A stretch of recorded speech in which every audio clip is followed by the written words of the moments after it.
Hey guys, Ryan Smith with the Ryan Smith Home Selling Team here to discuss 5 signs that you're about to buy a house that you can't afford.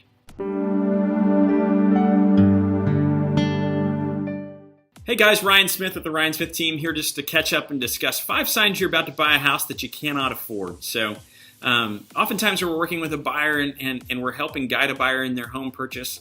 And sometimes they'll ask us, how do I know if I'm buying a house that might be more than what we can swing? Just because I was approved or qualified for a certain number, does that mean I'm, spending too much? Am I strapping myself too tight? What are some good signs to look for that would help us understand or know as a home buyer whether I am stretching myself a little bit too thin? So first thing is we want to see, are you really obtaining a lot of creative financing, right? So are we having a first and a second mortgage or an interest only or adjustable rate or some of these really crazy, I don't want to say crazy, but very unconventional mortgage options that you're looking at in order to make this purchase work? If you're doing that, that could be a sign that you might be swinging a little bit too high. The second thing would also be, do you need down payment assistance programs to be able to qualify for this house as well?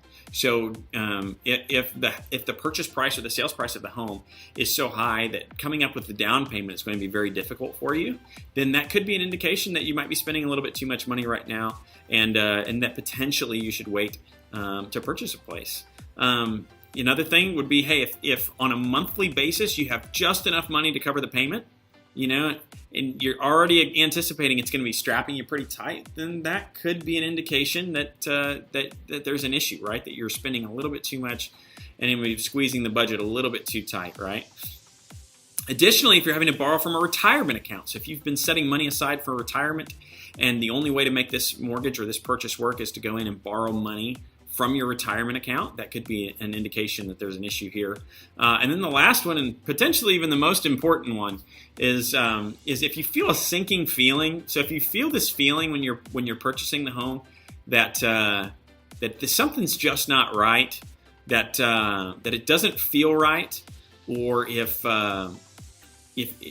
there's just that overwhelmingly bad feeling about the house that you're purchasing, that's also probably something that I would listen to, right?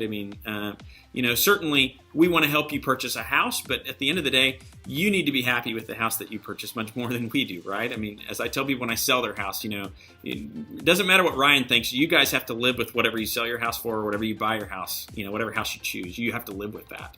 So it is very important that you have a good feeling about whatever you're doing. And that's very important to us, either on the buying side of helping people purchase a house or if they're selling a house. Either way, we want people to have a great feeling about what they're doing in the real estate process. So if you're going through the home buying or home selling process and you have a really bad feeling, that's something I'd pay attention to and listen to. So I hope that helps. If there's any specific questions, feel free to reach out to our team. We're always here to help you and provide excellent service. It's been an honor to spend this time with you. Look forward to catching you up on the next one.